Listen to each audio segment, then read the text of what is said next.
'Twas the night before Christmas, when all through the house not a creature was stirring, not even a mouse.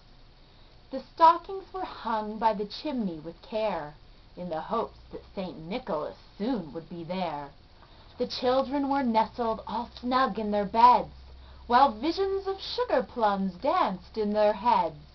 And Mamma in her kerchief, and I in my cap, had just settled down for a long winter's nap, when out on the lawn there arose such a clatter, I sprang from the bed to see what was the matter. Away to the window I flew like a flash, tore open the shutters, and threw up the sash. The moon on the breast of the new-fallen snow gave the luster of midday to objects below, when what to my wondering eyes should appear but a miniature sleigh and 8 tiny reindeer, with a little old driver so lively and quick, I knew in a moment it must be Saint Nick. More rapid than eagles his coursers they came, and he whistled and shouted and called them by name.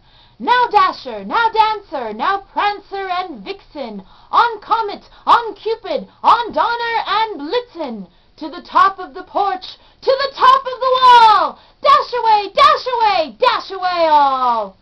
As dry leaves that before the wild hurricane fly, when they meet with an obstacle, mount to the sky, so up to the housetop the coursers they flew, with a sleigh full of toys, and St. Nicholas too.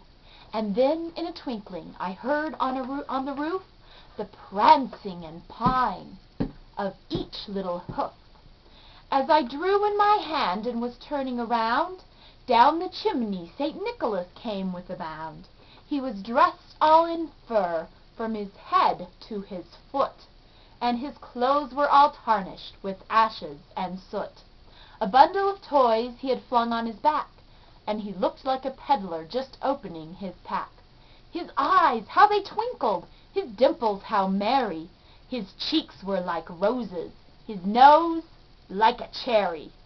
His droll little mouth was drawn up like a bow, and the beard on his chin was white as the snow. The stump of the pipe he held in his teeth, and the smoke, it encircled his head like a wreath.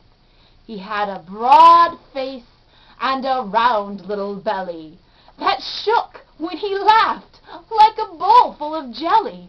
He was chubby and plump, a right jolly old elf, and I laughed when I saw him, in spite of myself. A wink of his eye and a twist of his head soon gave me to know I had nothing to dread.